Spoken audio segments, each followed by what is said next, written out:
Salut à tous, j'espère que vous allez bien, en tout cas moi ça va extrêmement bien. Aujourd'hui on se retrouve pour une nouvelle vidéo qui sera sur un nouvel univers que je n'ai jamais traité sur la chaîne YouTube. Aujourd'hui nous allons parler de la grande saga d'abord de romans puis ensuite devenue une grande saga cinématographique Harry Potter. Honnêtement pour commencer les vidéos sur cette saga j'aurais préféré parler des films qui sont vraiment très bons plutôt que de devoir parler de cette série qui va sortir. Très honnêtement, ça fait vraiment très longtemps que l'on voit beaucoup de choses qui se disent, que ce soit dans la presse, que ce soit de la part des producteurs, que ce soit même de la part des youtubeurs qui réagissent, et je pense qu'on a un peu perdu le fil de ce qui était du coup une œuvre de cinéma. Justement, cette vidéo, j'aimerais pouvoir donner mon avis déjà sur l'aspect cinématographique, est-ce que ça peut apporter ou non à la saga Harry Potter dans sa globalité. Et ensuite, forcément, je parlerai des polémiques. Maintenant, après, le but, c'est pas de faire comme beaucoup et d'utiliser ces polémiques-là juste pour faire passer une idée politique. Ça, c'est aussi un petit coup de gueule que je vais faire en avant vidéo, mais vous remarquez bien que depuis qu'il y a eu ce genre d'annonce, etc., que ce soit des youtubeurs français, américains ou quoi que ce soit, c'est devenu un relais pour faire passer des idées politiques, et ça, c'est vraiment casse-couille. Déjà tout ça commence dans la manière de vouloir vendre la série de la part de Warner et de HBO, mais ça on en parlera un peu plus tard je pense dans la vidéo. Là ce qui m'intéresse c'est surtout de parler des fameux youtubeurs cinéma, donc français, parce que forcément c'est de eux dont je suis entre guillemets le plus consommateur, même si je regarde pas beaucoup. Très honnêtement je regarde pas beaucoup, et je comprends mieux pourquoi. Je veux dire les posts que j'ai pu voir sur les réseaux sociaux, ou même les vidéos que j'ai vues, en fait à aucun moment on va parler de l'apport cinématographique ou non. Pour moi c'est quand même quelque chose d'assez grave, parce que quand on est quelqu'un qui se revendique comme étant youtubeur cinéma, on peut pas se permettre de constamment faire des comparaisons politiques, surtout qu'il faut pas oublier que justement à travers ces dramas qu'il y a pu avoir autour de la série Harry Potter, il y a avant tout des humains qui ont rien demandé. Je vais prendre l'exemple de l'acteur Papa Essaydo qui a été victime d'une grande série de harcèlement, de blagues très racistes, etc. suite à l'annonce de son casting. Est-ce que son casting en tant que Severus Rogue est une bonne chose? Ça j'en parlerai un peu plus tard dans la vidéo, mais ce qui est sûr c'est que dans tous les cas, que l'on soit pour ou contre ce casting, on a le droit de l'argumenter et de dire je suis contre parce que nanana, mais on doit rester dans le domaine de l'art. On ne doit pas commencer à être là, à faire passer des idées qui saoulent tout le monde. Faut dire ce qui est, que ce soit dans l'un ou dans l'autre camp, que ce soit les anti-woke, les pro-woke, tout ce que vous voulez, vous faites chier tout le monde. Au bout d'un moment, c'est un peu ce que j'ai envie de vous dire, vous êtes casse-couilles. Au bout d'un moment, arrêtez de constamment utiliser ces excuses-là pour justifier un extrémisme d'un côté ou d'un autre. Arrêtez de tout le temps bassiner tout le monde avec ce genre de cause, alors qu'en soi, vous êtes juste à côté de la plaque. D'un côté, vous pensez être de la bien-pensance, de l'autre, vous pensez être dans le bon sens. Alors que la réalité des choses, c'est que vous faites juste chier les gens qui ont envie de voir une série qui est bonne, de voir une série qui se focus éventuellement, et surtout même, sur son scénario, sur l'écriture de ses personnages, sur le jeu des acteurs, etc. Bref, c'était un petit peu mon coup de gueule. Si vous êtes youtubeur cinéma, que vous voyez cette vidéo et que vous vous sentez visé, je m'excuserai pas parce que je pense que au bout d'un moment il faut dire aussi les choses. Si vous n'êtes pas d'accord avec moi, vous avez le droit de l'être, attention, c'est pas... De toute façon, c'est pas l'objet de la vidéo, c'était juste une petite aparté. Aujourd'hui, on va parler, comme je l'ai dit, de cette série, je vais vous dire mon avis, déjà sur ce que ça va apporter ou non, si c'est une bonne chose ou non. On reviendra très rapidement sur les petits dramas qui ont été, en évitant de faire tout un laïus là-dessus, parce que très honnêtement si vous avez cliqué sur cette vidéo c'est pas pour m'entendre faire de la politique et c'est encore moins mon objectif d'ailleurs. Cependant, pour faire preuve de bonne foi, parce que c'est vrai que je l'ai dit précédemment mais cette vidéo va être suffisamment négative je pense à l'égard de la série, et du coup après que j'aurai critiqué un petit peu tout ça, ce que je vais faire, parce que c'est vraiment le genre de format comme je le répète assez souvent, j'aime pas critiquer etc, je vais me mouiller aussi, je vais un peu me foutre dans la merde j'ai envie de dire, et en fin de vidéo je me mettrai dans la peau d'un producteur pour voir s'il y aurait pas eu un meilleur projet justement à faire avec cette saga. Donc je vous invite bien évidemment à aimer cette vidéo, à la partager, à la commenter, c'est hyper important, ça permet de la référencer, ça permet de faire progresser la chaîne, et si vous êtes nouveau, n'hésitez pas à vous abonner, je fais des vidéos sur tout type de cinéma, tout type d'univers, il n'y a pas que Harry Potter, il n'y a pas que ça, il y a aussi du Star Wars, il y a aussi du Indiana Jones, je peux faire de tout, vraiment je fais de tout en fait, je touche à tout. Donc n'hésitez pas à regarder un petit peu tout ce que je fais et à vous abonner à la chaîne. Donc pour commencer cette vidéo, je peux officiellement vous dire aussi que je ne suis pas un lecteur de cette saga initialement, moi j'ai vu les films. Ça c'est une donnée très importante à prendre dans ma critique, donc je ne suis pas un grand fan de cette saga comme je le disais. C'est une saga que j'ai appris à aimer, au début j'étais pas du tout fan, et il y a quelques années je les ai revus, et là j'ai beaucoup aimé. D'ailleurs preuve que je suis pas le plus grand fan de la saga, puisqu'actuellement si vous regardez mon Letterboxd, mon film préféré c'est l'Ordre du Phénix, et en général c'est pas forcément celui qui revient pour dire le Harry Potter préféré des gens. Pour rentrer dans le vif du sujet, vous n'êtes pas sans savoir, puisque ça a fait je pense le tour du monde depuis son annonce, Warner et HBO vont collaborer ensemble pour créer une série Harry Potter. Sur le papier, très honnêtement, je me serais dit, mais pourquoi pas en réalité faire une série sur l'univers Harry Potter? Oui, ça aurait été intéressant, mais faire une série Harry Potter, quel intérêt? Il y a plusieurs arguments qui ont été mis en avant et par les producteurs et par les fans, et pour moi, la plupart sont vraiment bateaux. Déjà, on nous parle d'une adaptation qui serait beaucoup plus fidèle au livre. Je vais vous donner mon premier avis, qui est subjectif. En réalité, à quoi ça sert? Pourquoi vouloir faire quelque chose d'extrêmement fidèle au livre? il faut savoir que dans le cinéma, malheureusement, quand on veut adapter, vous regardez les comics, vous regardez certains romans, il y a des films, par exemple The Shining, qui sont réputés pour être des films légendaires de notre cinéma, mais qui sont malheureusement des mauvaises adaptations si on parle du livre au film. La réalité, c'est que le fait d'avoir choisi, même dans les films, d'occulter certains points des livres et d'avoir forcément dû à des restrictions de temps, en termes de visionnage, etc., fait en sorte d'aller à l'essentiel plus ou moins, c'est assez logique, même en série. Parce que le problème, c'est que les livres, déjà c'est un format complètement différent du cinéma, bien que certains ont du mal à l'entendre. C'est pas le même rythme, c'est pas la même forme de création. Un livre, vous pouvez faire toutes les apartés que vous souhaitez, sans forcément casser le rythme de votre histoire, parce que le but d'un roman, justement, c'est d'aller dans les détails, c'est de s'attarder sur des petites choses qu'on ne pourrait pas faire au cinéma.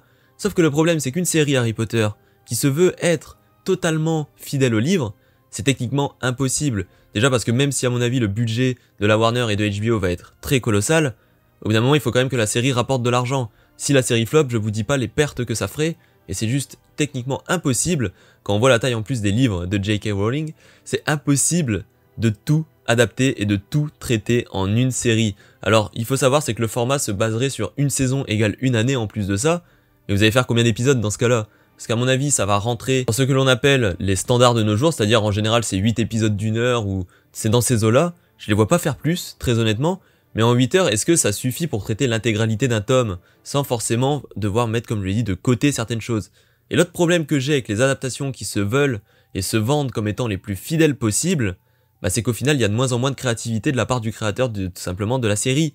Il va juste reprendre des scripts qui ont déjà été écrits par J.K. Rowling, va tout simplement demander à des personnes dont le métier c'est d'adapter le scénario, ça existe, c'est un métier littéralement, ils adaptent un scénario de livre en format cinéma, et ça s'arrête là. Et pour moi ça c'est un problème, parce que Harry Potter, quand on a eu des films d'une aussi grande qualité, on ne peut pas se permettre d'être là et de repasser dessus. Ça aussi c'est quelque chose que j'ai du mal à comprendre, c'est que les films Harry Potter, que ce soit en termes d'argent ou en termes de succès critique, n'ont pas du tout été un flop, ça a même été un top. Quand vous regardez, est-ce que vous voyez dans le casting actuel des films Harry Potter quelqu'un qui est remplaçable? Bah non. Chacun, que ce soit Daniel Radcliffe, Emma Watson, Michael Gambon, Alan Rickman, Ralph Fiennes, bref, vous voyez bien, aucun d'entre eux n'est oubliable. Alors pourquoi vouloir repasser sur quelque chose qui a déjà marché? Et là, je vais vous donner mon avis plus objectif justement sur pourquoi ça sent pas bon. En fait, Warner, il faut savoir, c'est que quand vous regardez sur les dernières années, leurs grosses licences, malgré quelques bonnes surprises, ont pris globalement cher. Vous regardez, Warner, depuis quelques années, c'est plus du tout gage d'un signe de qualité et encore moins un signe de succès commercial. Vous avez qu'à voir l'univers DC par exemple, qui a complètement été reboot plusieurs fois. Certains films, exemple Bad Girl, ont été tournés, ont coûté plusieurs millions et ne sont jamais sortis. Il y a eu un film Flash qui, même s'il n'était pas si mauvais que certains ont voulu nous le faire croire, était clairement pas fini pour sortir à l'écran malgré des années et des années de production. Enfin maintenant James Gunn va relancer un nouvel univers mais qui honnêtement on n'a aucune visibilité. Peut-être que ça va marcher, peut-être que non. Mais le problème c'est que quand on est une grande maison comme la Warner, on peut pas se reposer sur une sorte de coup de poker un petit peu en ayant recruté quelqu'un de nouveau. Alors vous vous mettez dans la peau d'un mec qui travaille chez la Warner, d'un grand producteur, et vous vous dites mais attendez, quelle saga n'a jamais eu flop? Quelle saga est tout le temps bien vue par les fans? Quelle saga a sorti un jeu vidéo très récemment et a fait des énormes ventes avec ça, a fait totalement un grand buzz, et puis surtout quelle saga est constamment mise en avant depuis des années et des années, même avant d'être adapté au cinéma? C'est Harry Potter. C'est Harry Potter. Et donc là, on peut commencer déjà à se poser des questions sur la volonté de la Warner de nous proposer un produit créatif. Parce que là, clairement, moi le seul argument que je vois à travers la création de cette série, comme je l'ai dit, c'est juste un argument commercial, et d'autant plus que la créativité est vraiment morte pour cette série, puisqu'on reprend l'histoire des livres qui a elle-même déjà été adaptée au cinéma. Donc ça veut clairement dire qu'on a juste la flemme de créer quelque chose, alors que l'univers Harry Potter, je pense, comme je l'ai dit, je n'ai pas lu les livres, etc., mais on aurait pu créer quelque chose au cinéma. On aurait pu faire en sorte que, pour une fois, la base d'une nouvelle histoire ne soit pas un livre, mais justement, soit directement une série avec une création originale. Mais non, non. Et pourquoi on fait pas une création originale? Je vais vous le dire. Parce qu'en fait, là, ce qu'ils vont faire, c'est qu'ils vont récupérer des personnages qui ont été iconisés à travers le cinéma, parce que je pense que même si les livres ont été des succès, etc., les gens actuellement, quand vous voyez les personnages, par exemple, comme je l'ai dit, de Harry Potter, tout ce genre de choses, vous avez le visage de Daniel Radcliffe, en fait, c'est un peu l'objectif. Si vous voulez, là, ils vont reprendre des personnages que tout le public connaît, donc forcément, tout le monde va au moins avoir la curiosité de regarder au moins un épisode, et ils savent que grâce à ça, ils vont pouvoir justement vendre par exemple des produits dérivés. Et alors j'en vois beaucoup aussi qui disent oui mais J.K. Rowling est là et va surveiller justement. Oui mais J.K. Rowling, faut que vous compreniez que elle, tout ça c'est du bénéf pour elle. Son œuvre, qu'elle soit bonne ou non, dans son adaptation, elle s'en bat les couilles complètement. Elle, faut dire ce qui est, elle voit le chèque qui va arriver sur sa table le lendemain de la sortie de la première saison, Et surtout quand elle va se dire, parfait, la saison elle est sortie, bah je vais rééditer mes livres. Et puis une nouvelle réédition des livres, tous les fans de Harry Potter Ultra vont les acheter. Et c'est totalement normal, c'est pas un jugement du tout hein, de ma part envers eux. Parce que moi si demain on réédite certains comics Star Wars, même si je les ai en 3 versions, je les rachète quand même. Donc vous voyez. Mais ce que je veux dire, c'est que J.K. Rowling n'est pas du tout un argument pour dire que la série sera fidèle. Donc en fait, au final, on a une série qui, entre guillemets, va chercher à attirer les fans tout simplement de la première heure et les fans hardcore, mais qui en même temps ne va pas prendre de risques pour éviter de perdre le grand public. Donc c'est la preuve que cette série a un but pour l'instant uniquement commercial. Et autre point qui prouve justement que c'est une série qui n'a aucune ambition créative, c'est que les producteurs, malins comme ils sont, ont directement promu la série comme étant inclusive. Ce que je veux dire, c'est qu'on n'a aucune image du tournage, le casting n'est même pas fini, mais tout de suite, ils vous mettent dans le bain en vous disant « la série sera inclusive, etc. » Mais justement, le problème quand on fait ce genre d'annonce, c'est que déjà souvent, l'inclusivité, pour moi, quand on l'utilise comme étant un argument commercial de vente, c'est qu'en soi on veut pas vraiment en faire, mais on veut surtout attirer des minorités pour se faire de la thune. Mais ça, c'est un autre débat. C'est surtout que quand on veut promouvoir une œuvre en la vendant de cette manière, c'est qu'en général il n'y a pas grand chose derrière, il n'y a pas grand chose à raconter, et c'est surtout que souvent ça donne à des flops. Et je vais prendre un exemple, un contre-exemple parfait, vous prenez la série Fallout. Fallout, il faut savoir qu'il y a un personnage dedans qui s'appelle Maximus, qui est dans la confrérie de l'acier, et il a son meilleur ami. Sachez que l'acteur qui joue le meilleur ami de Maximus est une personne transgenre. Est-ce que dans la série, ou même dans la promotion de la série, vous avez vu à un moment Jonathan Nolan ou même les producteurs de Amazon vendre la série comme étant inclusive? Non, parce que l'inclusivité là elle se fait naturellement, elle se fait via le scénario, c'est pas utilisé comme un argument commercial justement. Ça fait en plus sous-entendre justement que l'acteur qui a été pris, il a été pris parce qu'il était bon. Moi je suis désolé, quand on me vend un projet en me disant que ce sera inclusif par rapport au casting etc, ça veut dire quoi dans ce cas là? Même pour les acteurs c'est pas terrible, ça veut dire que les acteurs ils sont mauvais mais que vu qu'ils appartiennent à des communautés qui sont des minorités et qui luttent pour leurs droits en ce moment, forcément ils doivent être pris. Ça veut dire quoi en fait? C'est ça le problème, c'est que quand on veut vendre l'inclusivité en général, moi je trouve que ça donne un effet inverse plutôt. Comme je le disais, si une série comme Fallout qui est une grande licence bien sûr, mais une licence qui par rapport à Harry Potter est beaucoup moins connue, a su faire de l'inclusivité et nous pondre une série de qualité sans promouvoir, comme je l'ai dit, cette inclusivité et la mettre de manière naturelle, je vois pas pourquoi une saga comme Harry Potter a besoin de se justifier là-dessus. Et puis surtout, moi je trouve que quand on vend justement une série en disant que le casting sera inclusif, etc., en fait on fait l'effet inverse. Au lieu d'inclure les gens, je trouve que ça a tendance à plutôt agacer les personnes comme je le disais en début de vidéo. Mais en plus, même pour les acteurs qui ont été sélectionnés justement pour cette série, ça veut dire quoi ça? Ça veut dire quoi? Moi je serais à leur place, je serais un peu vexé. Ça veut dire que tu fais un casting, en fait on juge même pas ton jeu d'acteur, mais on juge plutôt déjà de base sur tes critères personnels, que ce soit justement ta couleur de peau, que ce soit la sexualité ou quoi que ce soit, alors qu'en réalité, au moment de faire un casting, on s'en tape. On s'en tape si l'acteur y est bon. Si l'acteur est bon, il est bon. Mais à partir de là, il faut tout de suite dire que tu juges justement la personne sur son jeu d'acteur. Principe même du métier d'acteur, j'ai envie de dire. Sauf qu'au final, on se retrouve avec des communications qui sont pour moi très mauvaises et qui prouvent que la Warner et HBO n'ont décidément rien à foutre de cet univers. Je suis désolé. Mais là, vous manquez de respect à mon avis envers les acteurs qui ont postulé, mais en plus de ça, vous faites en sorte que Harry Potter devienne une sorte de machine à sous, bien que ça en soit déjà une, évidemment, mais de base ça en était une. Pourquoi? Parce que justement il y a eu des super œuvres dessus. Mais là, comme je l'ai dit, franchement, actuellement, de la part de la Warner ou de la part de HBO, à aucun moment on les a entendus parler du scénario, à aucun moment on les a entendus parler de la mise en scène, des directeurs ou quoi que ce soit. Que dalle, que dalle. Les seules choses qu'ils nous ont communiquées, c'est que ce sera fidèle au livre. Comme je l'ai dit plus tôt, pour moi, c'est pas du tout un gage de qualité, mais en plus de ça, la deuxième chose qu'ils ont dit, c'est que c'était inclusif. D'accord. Une série, une saga comme Harry Potter, vous commencez à la vendre en disant ces termes-là. Quel est le principe? Je suis sûr, parce que là, on va reparler de l'acteur Papa Essaydoux qui a été casté en Severus Rogue. Je suis sûr que si la Warner avait fermé leur gueule, et HBO aussi avait fait juste la série comme il faut, avait fait un script, avait montré des premières images, et après aurait parlé du casting, je suis sûr qu'on n'aurait pas eu une vague de haine aussi puissante envers un acteur qu'est Papa Essaydoux. D'ailleurs, je tiens à apporter mon soutien à cette personne, parce que clairement, c'est dégueulasse ce qu'il a pris dans la gueule, et quand j'ai vu certains commentaires, malheureusement, de toute façon, il y aura tout le temps des personnes qui sont fondamentalement racistes. Ça, il faut aussi le prendre en compte. Moi, j'ai vu des commentaires qui sont horribles à propos de ça, et ça, je trouve ça dégueulasse. Maintenant, on va parler de son casting, justement. Pourquoi moi, je ne suis pas d'accord avec son casting, et pourquoi je trouve que, justement, c'est le mettre dans une position qui peut être compliquée. Déjà, comme je l'ai dit précédemment, les producteurs de la Warner et de la HBO ne l'ont pas aidé du tout.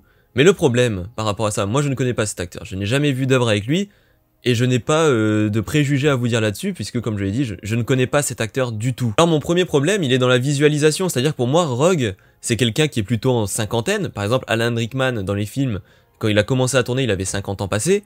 Bah, c'est plutôt dans cette zone-là déjà en termes d'âge. Le problème, c'est que Papa Saïdou, bah, il a la trentaine. Il a la trentaine et, enfin, je sais pas, je trouve que le delta est puissant. Alors, ça aussi, c'est un argument disant justement de la part de la Warner, etc., qu'ils veulent prendre un casting plus jeune. Je veux bien. Mais Harry Potter, du coup, il aura quel âge à partir de là? Sinon, ça fait que, au final, Severus Rogue, quand on regarde dans les films, moi, je trouve qu'à la fin, on a plus l'impression qu'il joue un peu le rôle du père de Harry Potter. Alors qu'au final, là, si ça se passe comme il faut dans la série, bah, Harry Potter et Rogue, ce sera plus une relation de grand frère en soi. Parce qu'il y aura pas tant d'écart entre les deux. Déjà, à partir de là, je trouve qu'il y a un souci. Ensuite, l'autre problème, bah, en fait, c'est même pas la faute de l'acteur ou du casting en soi, mais c'est que le casting risque de subir d'ailleurs pour tous la même chose. Mais c'est qu'il passe après quelqu'un qui a marqué une génération. Je veux dire, pour moi, passer après Alan Rickman, c'est impossible. Moi, la performance de Alan Rickman en Severus Rogue, elle est légendaire. Et je trouve vraiment qu'il a apporté un drame, etc. au personnage, qui est mythique, il s'est approprié le rôle. Pour moi, même si ça avait été par exemple Adam Driver, qui a beaucoup été fantasmé dans le rôle, le problème aurait concrètement été le même. Vous passez dans tous les cas après quelqu'un qui a marqué une génération, qui a fait une performance. Alan Rickman, jamais, même personne, n'a jamais dit que sa performance en tant que Rogue était mauvaise. En plus de ça, forcément, comme je l'ai dit, son visage, et comme pour la plupart, même 95% des acteurs des films originaux, bah c'est le visage que l'on voit lorsqu'on prononce le prénom des personnages. Comme je l'ai dit, Papa Saïdou, aussi talentueux qu'il soit, malheureusement, même s'il fait une excellente performance, personne ne pourra dire justement qu'il a été meilleur que Alan Rickman. Et en plus de ça, comme je l'ai dit, les dispositions sont pas les mêmes. Les films ont été faits par des réalisateurs qui voulaient créer quelque chose. Là, j'ai l'impression que ça va vraiment partir sur quelque chose de très très spécial, cette série. Comme je l'ai dit, ça va vraiment être très commercial à fond, pour vendre un max et renflouer les caisses, comme on dit. Pareil, ensuite, par rapport à l'acteur de Voldemort, on avait entendu Cillian Murphy pour le faire dans cette série, mais qu'est-ce qu'il va aller foutre là-dedans, Cillian Murphy, franchement? Qu'est-ce qu'il va aller foutre là-dedans? Il vient de gagner un Oscar, c'est un acteur renommé, il peut faire des super films, etc. Qu'est-ce qu'il va aller s'enfermer dans une série qui va lui prendre autant d'années de sa vie, quoi, concrètement? Après, c'est pareil pour le rôle de Dumbledore. Je veux dire, l'acteur, j'ai rien contre lui, encore une fois, mais il passe vraiment après Richard Harris et Michael Gordon. Voilà, pour le moment, cette série, c'est juste un néant artistique complet, et j'ai l'impression vraiment qu'on se dirige droit dans le mur. Et le problème, c'est que vous me direz, oui, mais de toute façon, si ça marche pas, on se souviendra des films. Mais attendez, l'effet inverse. Si la série est vraiment mauvaise de chez mauvaise, et qu'après elle vient entacher l'image de la saga, vous verrez plus les films de la même manière. Pour conclure un petit peu toute cette argumentation, pour moi, cette série, c'est un néant artistique complet, et ça sent vraiment pas bon. On attendra les premières images, on attendra bien sûr les premiers épisodes, etc. Je sais que beaucoup vont peut-être se dire que je pars loin, tout ce genre de choses, mais force est de constater que pour le moment, ça pue. Ça pue complètement. J'espère, bien évidemment, me tromper, j'espère qu'on va avoir vraiment une série digne de ce nom, mais maintenant, c'est vrai que je l'avais promis en début de vidéo, comme j'ai été vraiment, je pense par moments peut-être un peu sévère et méchant, je me mets aussi à la place des producteurs et je vais un peu me mouiller dans cette histoire. On va un petit peu rentrer en mode RP, là on s'imagine un petit peu en réunion avec les directeurs de la Warner, tout ça. On vient de nous annoncer qu'il faut faire du contenu sur Harry Potter et c'est nous qui devons être en charge du projet. Qu'est-ce que j'aurais fait à titre personnel? Et évidemment, on a un cahier des charges à remplir, il faut que la série soit un succès commercial mais qu'elle ait aussi un minimum de bonnes critiques pour faire en sorte de pouvoir la renouveler. Donc là, je me serais très clairement dit autour d'une table, quelle timeline vais-je utiliser? Est-ce que je reprends les livres de J.K. Rowling? Est-ce que je vais tenter quelque chose de tout nouveau? Eh bien la réponse est oui et non. J'aurais pas tenté quelque chose de tout nouveau et totalement indépendant parce qu'il faut que le succès soit commercial aussi, donc il faut que le grand public ait envie de regarder et il soit attaché au personnage déjà de base. Mais dans un second temps, je n'aurais pas du tout refait l'histoire des livres. Comme je l'ai dit en ce début de vidéo, les livres peuvent être un bon point de départ. Et justement, ce que j'aurais fait, c'est que j'aurais regardé un peu les personnages qu'on a traités durant les films, durant les livres, et surtout le retour des fans par rapport aux personnages. Donc j'aurais évalué par exemple Drago Malfoy, qui a une énorme fanbase. Est-ce que faire une série sur Drago Malfoy ce serait intéressant? Non, je pense pas. Honnêtement, ces années à Poudlard, bah tout le monde les connaît et surtout je pense que les gens ont une énorme fanbase envers ce personnage de par l'acteur Tom Felton qui a vraiment fait une superbe performance. Donc Malfoy, on oublie. Alors pourquoi pas la création des 4 maisons de Poudlard, Poufsouffle, Serre d'Aigle et Serpentard? Encore une fois, non. Pourquoi? Parce que justement là on s'éloignerait beaucoup trop, et même si les personnages sont cités dans les films et sont aussi cités dans les livres, ça reste des personnages qui sont très secondaires à l'idée du grand public, donc c'est pas du tout une série sur laquelle je m'appuierais pour avoir un succès commercial, bien que l'histoire racontée pourrait donner un super succès critique. Ensuite, qu'est-ce que j'aurais fait? Je me serais un peu tourné vers ce qu'a fait la concurrence dans des grandes sagas, et par exemple Star Wars justement, et là je me serais dit, mais attends, George Lucas quand il a écrit sa prélogie, qui est-ce qu'il a développé? Qui c'est le personnage que tout le monde aimait, et malgré sa position d'antagoniste, C'est Dark Vador. Et qui pourrait être notre équivalent de Dark Vador dans l'univers Harry Potter? C'est Voldemort. Et là, vous allez me dire, mais attends, tu as dit précédemment que Ralph Fiennes, etc., il pouvait pas être remplacé, tout ce genre de choses. C'est vrai, je l'ai dit et je l'assume toujours. Mais est-ce qu'on serait pas parti plus sur une série préquelle? Si on faisait une série sur Tom Jedusor ou Tom Riddle dans sa version originale, que l'on montrait justement comment ce petit garçon a eu un destin au début qui était flamboyant et ensuite a sombré complètement dans une série, on n'aurait pas besoin de créer forcément un grand antagoniste, puisque l'antagoniste serait le héros principal et le spectateur serait juste témoin de sa chute. En plus de ça, quand on regarde dans La Chambre des Secrets, l'acteur qui jouait Tom Jedusor, Christian Coulson, était plutôt beau gosse et tout, donc ça veut dire que notre personnage, physiquement, serait pas trop mal, donc ça veut dire que les gens pourraient plutôt s'assimiler à lui et verraient en lui un héros jusqu'à sa chute. Comme je le disais, l'impact commercial, Voldemort, tout le monde le connaît, tout le monde le craint, c'est un personnage qui est mythique dans l'histoire maintenant du cinéma mais aussi de la littérature, et c'est surtout que, au lieu d'apporter seulement un antagoniste hyper connu et de le placer dans une époque plus tôt forcément pour le développer, on aurait aussi le luxe de pouvoir garder Dumbledore, Hagrid, et j'en passe, donc ça veut dire que certains professeurs qui ont connu Tom Jedusor pourraient être de retour, et du coup on ferait entre guillemets cette transition, j'ai envie de dire, entre le grand public et le public qui est composé de fans hardcore, entre guillemets. Donc j'ai envie de dire, on trouverait le super compromis pour faire une série commerciale. En plus de ça, on peut rajouter à ça le fait que les gens ont toujours été fascinés par la maison Serpentard. On l'a vu d'ailleurs notamment avec le jeu vidéo. Tout le monde, presque, a choisi Serpentard. Ça a été une des maisons les plus choisies du jeu, si ce n'est la maison la plus choisie du jeu. C'est pas pour rien. En fait, il faut s'intéresser à tout ça parce que les jeux vidéo, la littérature, ou même les posts que l'on peut voir, etc., de popularité de personnages, bah ça doit être aussi un indicateur quand on est producteur pour se dire, bah ouais, ce personnage-là, si je le traite, ça va faire un carton plein. Et je pense qu'une série préquelle sur Tom Jedusor aurait juste été le super compromis. Vous gardez, comme je l'ai dit, des personnages originaux, mais pas notre groupe, entre guillemets, hyper marquant avec Daniel Radcliffe, tout ce genre de choses.